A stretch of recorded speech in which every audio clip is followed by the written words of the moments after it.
Alright, what's up, Mr. White? Okay, so Jesse, I brought you here to talk about our business. Alright, let's dig it. Jesse, I've got to let you know the first thing. The supply and demand of the product. Of course. What we do here in this place where we break bad, kind of how I'd say we're probably breaking bad, is I'm Walter White, and you are Jesse Pinkman. Sorry, Of course. I hit my head recently, so I'm a little bit, iffy on a few things.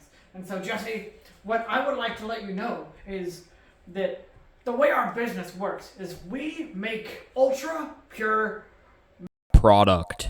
and Of course. upon making this ultra pure Product. what we are doing is we are distributing it, and we work with many different colorful people and characters. Characters is what we would generally call them, and what we would do during during this process. So what you're telling me right now is we have a supply of ultra pure blue, high quality Product. and then we give it to other people is what you're telling me right now. Yes, Jesse, that's what we do. We are the distributors and the makers of this ultra pure. Product. So basically, if hypothetically the supply were to go up, would that make the demand go lower? Or would that make the demand stay the same, Mr. White? I need to know. Here's what I would say. If we're looking at this graph right here that you can see right here with this ultra pure technology that we got from our Product. Product. sales, you can see that on this graph of the supply and demand of Product.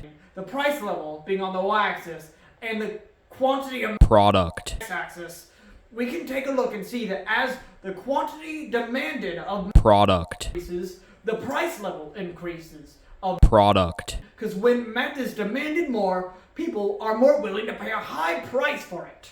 Yeah, science! It's just like that, Jesse, but not exactly science. This is economics. Okay, I think I'm starting to understand, Mr. White. Now, let's hash it out. What's some other stuff that we can talk about for our business? So, if we're really thinking about it, the foreign exchange of our Product. is an important factor that we must consider. So, the exchange rate of our Product. dollar is an important thing that we must take into account with our. Product. Currently, we are at a point in time where our Product. rather valuable per the US dollar. So it usually goes about 1 meth per 10,000 US dollar. Every one Product. is worth $10,000? That's quite a lot. Exactly. That's because we are currently in a recession. And so the value of our. Product. But many of our buyers do not have the money to buy this. Product. Think we'd have to make it lower? No, because over time, things will always adjust.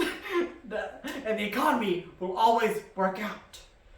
Because we, the controllers of the Product. can change things to make it work. I think I'm starting to understand this a bit more, Mr. White. You really think you are? Well, that's nice to hear. But the thing is, we're doing so much. We're putting in so much work, aren't we? We're making meth. We're providing for these drug addicts. But the thing is, none of what we're doing, Jesse, counts towards the GDP. Well, could you describe what the GDP is first? Well, you bet it. The GDP is the. Gross Come on. You gotta say it for me. domestic Gross domestic.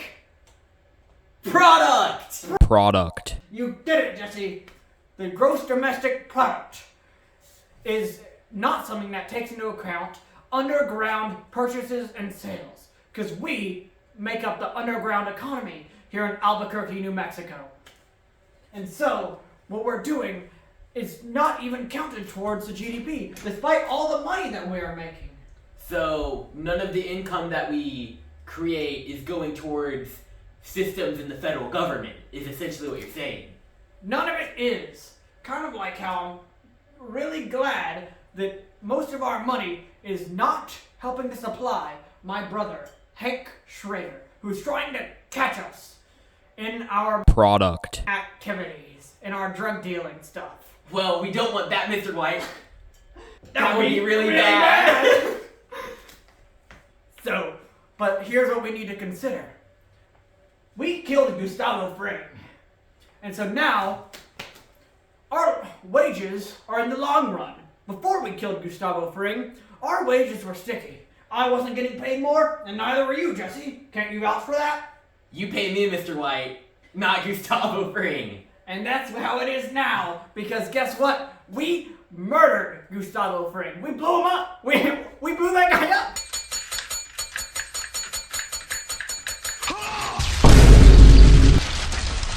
And so, now that we've killed Gustavo Fring, our wages are adjustable by us, because we make our own wages. Right, Jesse? That's right. Well, I make yours, but that's not important, is it? Yeah! Mr. White. So what else is there to talk about in terms of economics, Mr. White? Now that our wages are in the long run, I can change mine to be as much as I want. But the worst part is, I still have to pay my employees. I'm sorry, but speaking of the long run aggregate demand and aggregate supply, as shown here. So, looking at this graph of the long run aggregate supply and aggregate demand, we can see that currently the economy for Product. is in a recessionary gap because the long run aggregate supply is to the right of the equilibrium of the short run aggregate supply and the aggregate demand. Can't you see? I see it. It's certainly pretty interesting. And so, what we must take into account is what we can do to end up getting our economy a Product. to equilibrium. Because during this recessionary gap, many people do not have the money and they don't have the wages to actually be able to afford our ultra pure Product. That's unfortunate, Mr. White. I wish everybody could have our ultra pure blue crystal. Product. And here's where we can fix that. What we will do is we will use monetary policy. I see, Mr. White. Sounds real interesting, huh, Jesse? It is. I'll keep on following. By buying bonds, we, Walter White and Jesse Pinkman, or as I'm known more so, say my name. Heisenyacht. It's Heisenberg. But what we can do is buy bonds to move the money supply to the right on the graph of the limited reserves. And so, by moving the money supply right, we will create a lower interest rate. And so our customers who can't afford to pay for these things, like, Product. will be able to have a lower interest rate on their purchases they make without enough money. So they will have to pay back less. Isn't that interesting? Because this encourages them to borrow more and make what I would call an investment. Product. Yes. And so, Jesse, from this, we know that we control the market of Product. Jesse, Yeah, we do, Mr. White. All of it. I'm Heisenberg. I am him. But see, with this power we have, we crowd out the Product. way. We sure do. I mean, all of the other. Product. It's ours.